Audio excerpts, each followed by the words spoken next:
Hi, it's Carrie here at Barefoot Consultants, and in this edition of the newsletter, I'm going to go over some of the items in a checklist that I made for the feature article for this week, which is your TEFL Due Diligence Checklist.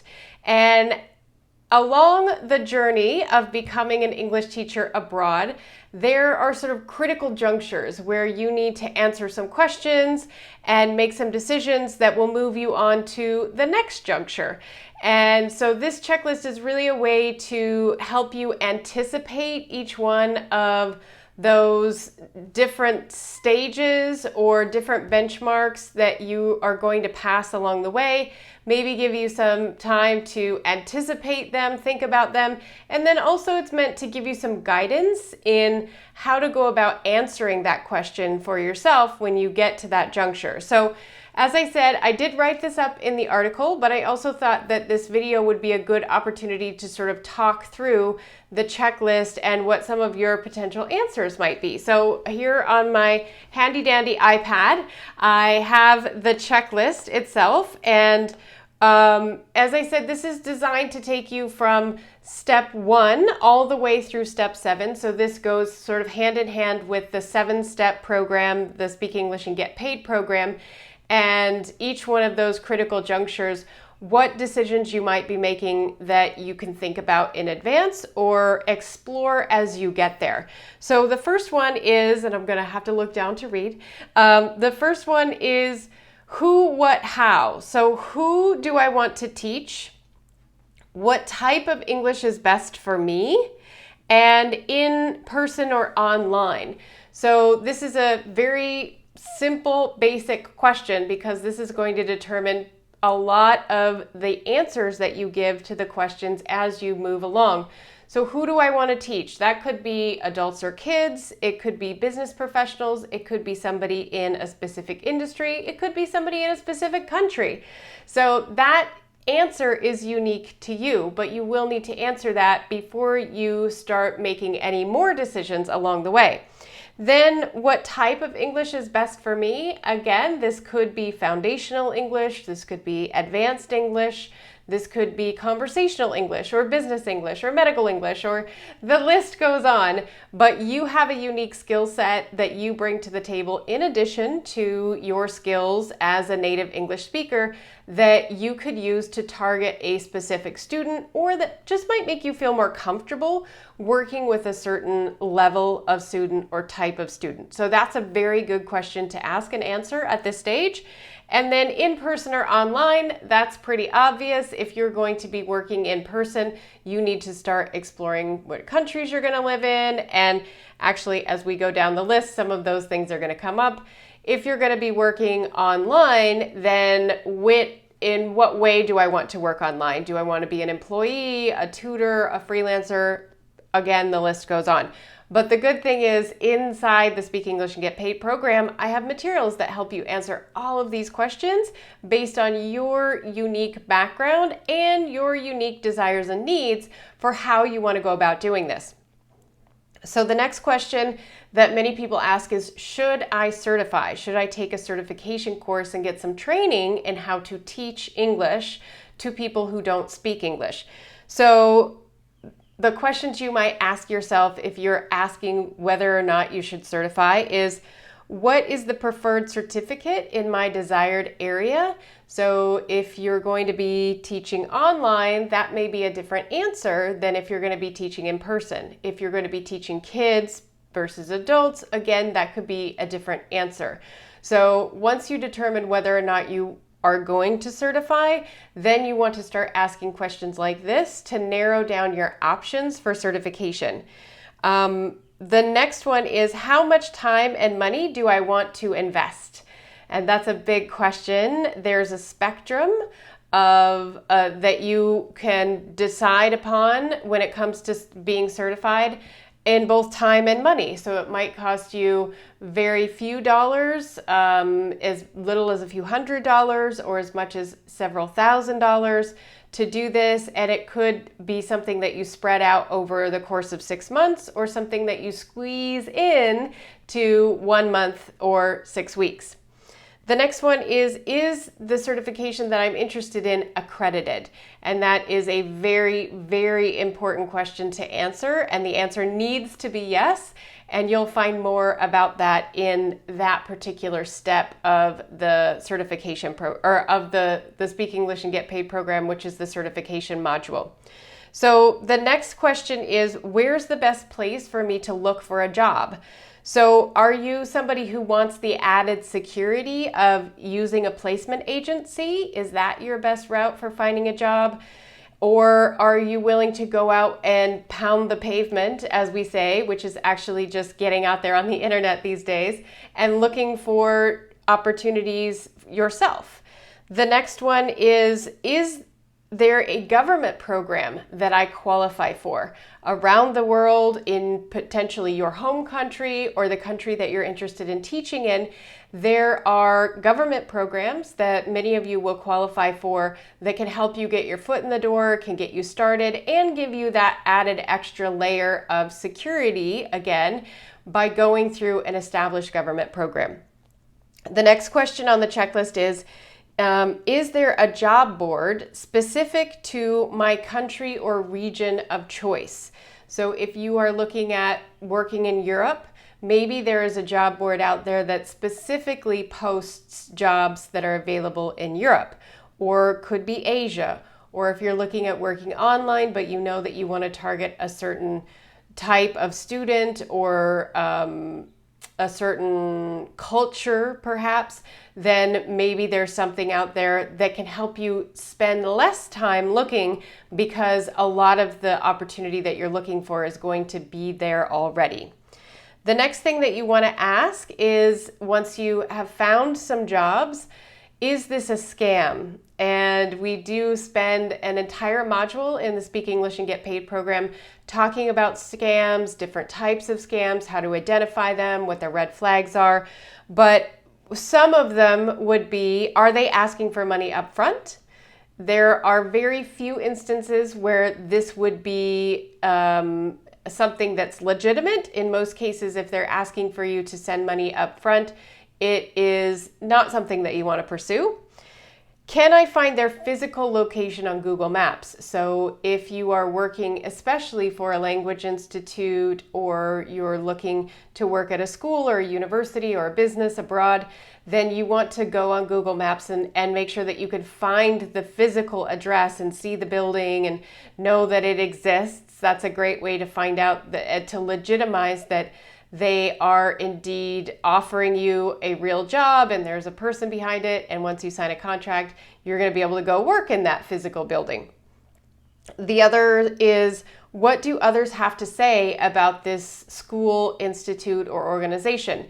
And we live in an era where you can review schools, you can review your dinner last night, you can review the person who massaged you last week or gave you a pedicure or manicure. We live in a world where there are copious amounts of reviews. So if you're thinking about working for a language institute or school, I would say go and do a Google search and see what students have said about them. Sometimes you can even find information about what other teachers who've taught there have said about them. So that's a great way to find out. Obviously, if there are lots of reviews from different people, then they're probably not going to make those up. So that would be one other way to legitimize an opportunity. The next thing, especially if you're thinking about working abroad, is, do I qualify for a work visa? And the first question here is, are there any age restrictions? And it is important to know that in some countries, they don't issue work permits to people over a certain age. Now, those are very, very few countries around the world, so I don't want you to get anxious about that at all, but it's something that you want to know. That's why I made this due diligence checklist, so that you can anticipate doing a little bit of research for the country that you would like to live in, and just make sure that's not going to trip you up. The next one is, does it require a 4-year degree? And there are, again, some countries that will only issue work visas to foreigners if they have a 4-year degree or higher. And these are things that you just simply can't get around in most cases, because They are government regulations. It's not the preference of the school. It's not the preference of your future employer. It's a government regulation and they simply can't get around it. So you want to ask those questions. The next one is, will I earn enough money? And obviously this answer is particular to you. Maybe you don't actually need to earn money and volunteering might be available to you. But you can research the cost of living in that country and find out what your everyday expenses might be and see if your salary is going to cover that plus some if you need that. You could also estimate what you need to get started. So my recommendation is that you have a 6-month cushion. Once you find out what the cost of living is in that country, what your month-to-month expenses will be, make sure that you have 6 months available to you so that you can live comfortably. And if something should happen and you need to find another job or it's just not the right fit for you, you'll have time to do that.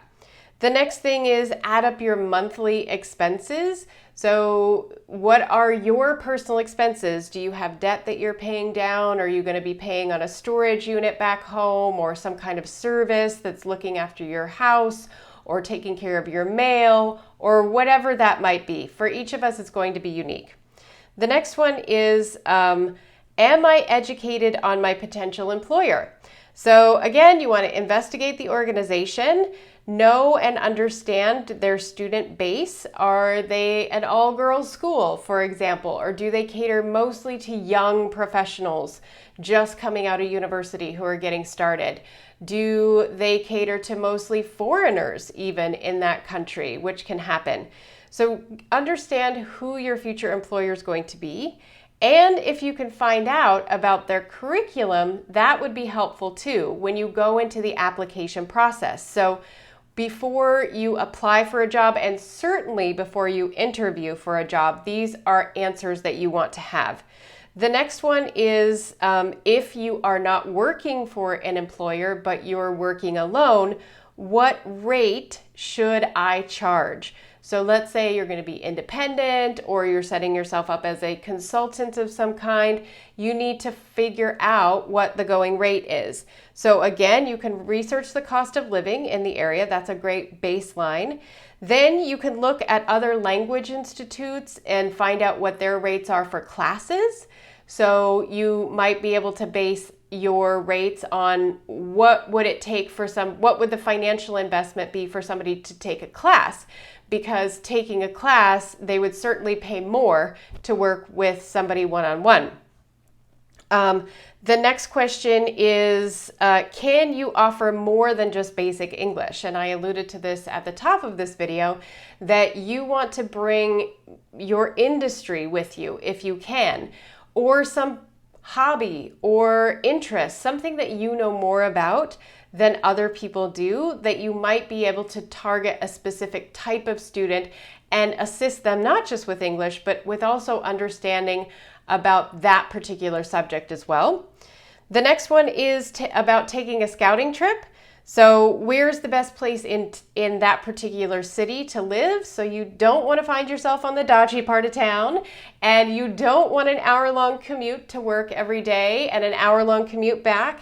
So finding out, doing some boots on the ground investigating to find out where's the best place, safest place for me to live, that's close to work, that has the amenities that I'm looking for. The next thing is there an expat community? And you will find that the saying birds of a feather flock together is absolutely correct, and that especially when you're living in another country in those first weeks and months, you want some comforts of home, and often that is people who come from your home country or even just speak the English language. So finding out what that looks like can help you as well, and it gives you a network to tap into when you're there. The next one, will you be able to function in that city? Meaning, are you going to be able to navigate the transportation system if you need to? And do you speak some language, some of the basic languages, asking for directions, being able to find your way to a supermarket and get food or order at a restaurant, that type of thing. Then, what is the real cost of living? Because there are some sites where You can go and find out the cost of living, but that's based on other people's perception. That's based on other people's experiences. So a scouting trip will allow you to do that personal investigating yourself. If you want your caramel macchiato every day, you need to go find out how much your caramel macchiato is going to cost you at the local coffee shop as opposed to the one across town, let's say. The next one is, will you get your everyday needs met? So as far as basic things, getting my laundry done, how's that going to work? Do I send it out? Is there going to be, is it common for rentals to have a laundry, washing machine, dryer? Or where am I going to go for food? Or what about if I need to see a doctor or a dentist? What does that look like? How are those things going to work out? So those are all great things to answer when you are actually on location. The next thing is cultural differences. So navigating cultural differences. You want to find out if you can connect with somebody in your personal network who has been there, somebody who's visited there, spent time there, lived there, and sit down and have a conversation with them or ring them up on Skype and find out what they can tell you about living in that location and what it's like particularly to be an expat in that location. Then you can study everyday norms and business practices as well. Some of the things you might do is watching films or TV from that era, from that region. Nowadays we have access to things like Amazon Prime or Netflix, and they are producing films and series from all over the world, in Bangladesh, in Seoul, Korea, in Rome, Italy, and you can watch them and see what the social norms and cultural norms are there if you're totally unfamiliar with them yourself. The next one is language basics. This is the last one. So how are you going to get some language basics before you go? Taking a course, maybe enrolling in a local language institute, taking a course online is an option, hiring a tutor so that you're doing one-on-one work with a tutor, or maybe downloading an app like Duolingo and just doing that for a while will get you the basics that you need. So that is your due diligence checklist. And I hope it's been helpful for you. As I said, if you want to see this in writing, you can click on the link in the feature below, and it will lead you to the article where you can copy it and print it out if you would like to. It's also actually a resource inside the membership area. If you're interested, you can download it as a PDF there as well. So I know this took a little bit of time, but hopefully it gives you a look down the path that you're heading on and starting to get your mind answering some of these critical questions. So that's it for this one. I'll see you in the next video.